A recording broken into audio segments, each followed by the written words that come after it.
विद्यार्थी मित्रांनो, आज आपण 7वीच्या वर्गातील मॅथमॅटिक्स या विषयातील नंबर 3चं जे चॅप्टर आहे HCF आणि LCM याच्यातील हायेस्ट कॉमन फॅक्टर, त्यालाच आपण HCF म्हणतो, और त्याला दुसरं पण नाव आहे greatest common divisor means GCD.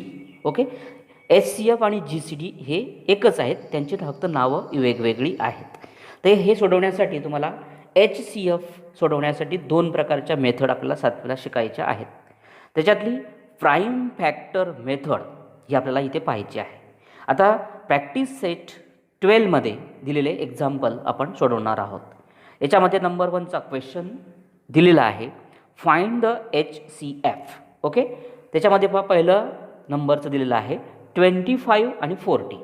हे एक्झाम्पल आपल्याला प्राईम फॅक्टर मेथडने सोडवायचं आहे. तर मागच्या प्रॅक्टिस सेटमध्ये तुम्ही त्याचे प्राईम फॅक्टर कसे पाडले हे सांगितले, आता तेच इथे पद्धत अवलंबायची आहे. सुरुवातीला त्याचे प्राईम फॅक्टर घेऊ आपण. 25 इकडे पहा, आता 25चे प्राईम फॅक्टर पहा, तर इथे 5ने डिवाइड होईल त्याला आता 25ला. ओके, 5 5 जा 25. ओके, 5ने परत 5ला डिवाइड करायचं, 5 5 जा 1 आणि इथे त्याचं 1 ॲन्सर आलेला आहे. तशाच प्रकारचं 40चे सुद्धा प्राईम फॅक्टर जर घेतले आपण, शेवटी 0 असेल, 2ने डिवाइड होईल. 2ने जर 40ला भाग दिला तुम्ही तर 2 2 जा 4 आणि 0. परत 20ला 2ने डिवाइड होईल. ओके, 2 1 जा 2 आणि 0. अगेन 10 आला, 10ला परत 2ने डिवाइड करा, तर त्याच्यामध्ये 2 5 जा 10. 5 परत प्राईम नंबर आहे, 5नेच भाग जाईल त्याला, 5 1 जा 5. ओके, अशा प्रकारे आपण त्यांचे हे प्राईम फॅक्टर पाडले. आता काय करायचं पहा, 25 इक्वल टू त्याचे 25चे फॅक्टर्स 5 × 5. ओके, 5 5 मल्टिप्लिकेशनच्या स्वरूपात लिहायचे.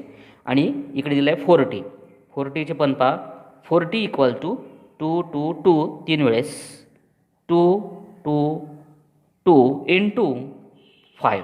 ओके, अशा प्रकारे prime factor पाडल्यानंतर common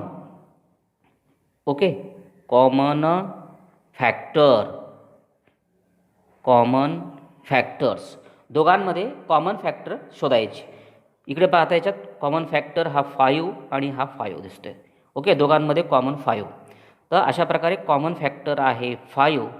therefore HCF किंवा त्याला GCD पण म्हणतात, तो आहे तुमचा 5. कारण हायेस्ट कॉमन फॅक्टर्स, याच्यात असलेल्या कॉमन फॅक्टरमध्ये जे हायेस्ट असतो तो त्याचा GCD किंवा HCF असतो. ओके, याचं उत्तर आलं तुमचं 5. नेक्स्ट दिलेलं आहे आता 56 आणि 32. तर 56चे आपण सुरुवातीला प्राईम फॅक्टर पाहू. शेवटी 6 असलं की 2ने डिवाइड होईल त्याला. ओके, 2 2 जा 4, एक उरला 6 ठेवले त्याच्यावरती 16, 2 8 जा 16. ओके, त्यानंतर परत 2ने डिवाइड होईल, 2 1 जा 2, 2 4 जा 8. अगेन 2ने डिवाइड होईल, 2 7 जा 14. ओके, आता 7 आहे, 7 प्राईम नंबरला 7नेच भाग जाईल, 7 1 जा 7. ओके, अशा प्रकारचे जे प्राईम फॅक्टर.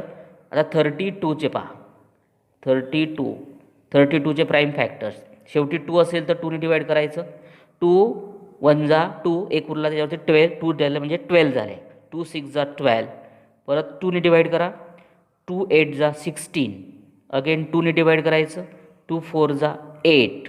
अगेन 2ने डिवाइड करायचं त्याला, 2 2 जा 4. अगेन 2 2 1 जा 2. ओके, अशा प्रकारे 32चे सुद्धा प्राईम फॅक्टर पाडलेत आपण. खालच्या ओळीवर पाहता 56 इक्वल टू त्याचे प्राईम फॅक्टर्स काय आहेत पहा, 2 × 2 × 2 × 7. ओके, त्याचे प्राईम फॅक्टर्स लिहिले आपण 3 वेळेस 2 आणि 7. नंतर 32चे पहा, 2 2 3 4 5 टाइम्स, 2 2 2 आणि 2. ओके, त्यानंतर दोघांमध्ये कॉमन पहा, हा 2 आहे, इथे पण 2 आहे, इथे पण 2 आहे, इथे पण आहे, इथे आणि इथे जे कॉमन आहेत त्यांच्या खाली अंडरलाईन मी केलेली आहे. Okay, therefore common factors equal to 2 2 आणि 2. 1 2 3 टाइम्स कॉमन आहेत, 3 टाइम्स लिहिले. देअरफॉर HCF इक्वल टू काय करायचं त्यांचं आता मल्टिप्लिकेशन, 2 2 जा 4, 4 2 जा 8. ओके, अशा प्रकारे त्यांचा हा HCF आलेला आहे. ही झाली त्यांची आपण जी पद्धत शिकतोय ती प्राईम फॅक्टर्स मेथड पाहत आहेत. त्यानंतर तुम्हाला समजा 2 अंक दिले होते, आता पुढे पहा 3 अंक जर दिले समजा, ज्या 3 नंबरमध्ये पहा 40 60 75 3 नंबर दिलेले आहेत तुम्हाला. त्यासाठी तुम्हाला आता इतकं प्रत्येक वेळेस तिघांचे फॅक्टर पाडण्यापेक्षा एक वेगळी पद्धत परत मी तुम्हाला सांगतो. त्याची काय करायचं, 3 अंक जर असतील तर 40 त्यानंतर 60 आणि 75. ओके, अशा प्रकारचे मांडणी त्याची करायची. मांडणी केल्यानंतर या तिघांना भाग जाणारी संख्या शोधायची. 40ला 60ला 75ला एकच संख्या तिघांना भाग जाईल अशी शोधा.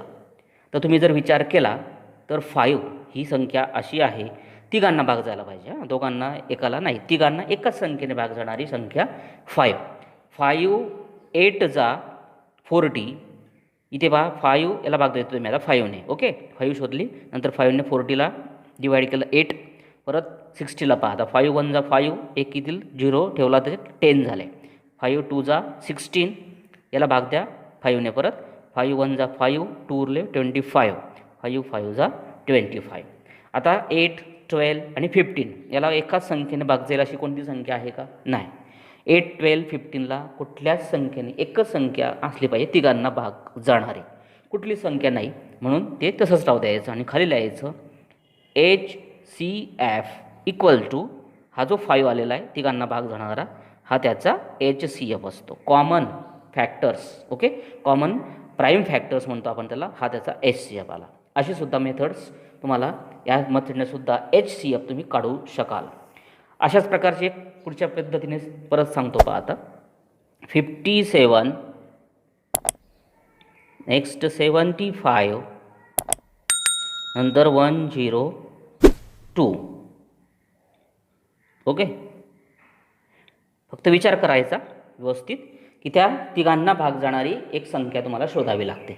आता 57 75 आणि 102 तिघांना भाग जाणारी एक संख्या शोधायची तुम्हाला. तर आता तुम्हाला समजलं असेल की 57ला भाग जाणारी संख्या ही 3 आहे, दुसरी कुठली संख्या नाही. याचा अर्थ तिघांना याला पण आणि याला पण 3ने भाग जाणार आहे, म्हणून इथे 3 लिहायचे. ओके, 3ने भाग देतो मी 57ला. 3 1 जा 3, 2 उरले 27 झाले. 3 9 जा 15. ओके, 75ला पहा 3 2 जा 6, एक उरला 15 झाले. 3 5 जा 15. ओके, आता याला पहा 3 3 जा 9, एक उरला 2 12 झाले. 3 4 जा 12, तिनाने प्रत्येकाला भाग दिला. आता 19 प्राईम नंबर आहे. ओके, 25 आणि 34 तिघांना भाग जाणारी एकही संख्या नसेल कारण ही प्राईम नंबर आले 19. ओके, अशा प्रकारे हे तिथेच संपलं. मग खाली लिहायचं देअरफॉर HCF इक्वल टू ही जी कॉमन आहे प्रत्येकाला भाग जाणारी 3, हा त्याचा एक प्रकारचा काय आला HCF आलेला आहे 3. ओके, अशा प्रकारे तुम्ही HCF काढण्यासाठी 2 पद्धतीसुद्धा वापरू शकाल. त्यानंतर एक एक्झाम्पल परत सांगतो अजून याच्यामध्ये 5 नंबरचं एक्झाम्पल 56 आणि 57. ओके, हे संख्या जर घेतली आपण आता की 56 आणि 57 ह्या संख्या क्रमाने येणाऱ्या संख्या आहेत. 56 नंतर लगेच 57 येते, म्हणजे त्या को प्राईम नंबर्स आहेत. मागे पाहिले आपण 56 आणि 57 आर द को प्राईम नंबर्स. 56 अँड 57 आर को प्राईम नंबर्स. मग को प्राईम जर असतील तर को प्राईम नंबरचा HCF हा 1 असतो, हे लक्षात ठेवावं लागेल तुम्हाला. Okay, therefore HCF of 56 and 57 is 1. कारण हे लक्षात ठेवायचं की को प्राईम नंबर जर असतील तर को प्राईम नंबरचा HCF हा 1 असतो, हे कायमस्वरूपी लक्षात ठेवावं लागेल तुम्हाला. ओके, अशा प्रकारे मित्रांनो तुम्हीसुद्धा राहिलेले काही एक्झाम्पल्स प्रॅक्टिस करा. काही अडचण असल्यास कॉमेंट्स करू शकतात. मित्रांनो, व्हिडिओ आवडल्यास लाईक करा, शेअर करा, सबस्क्राईब करा. थँक्यू मित्रांनो.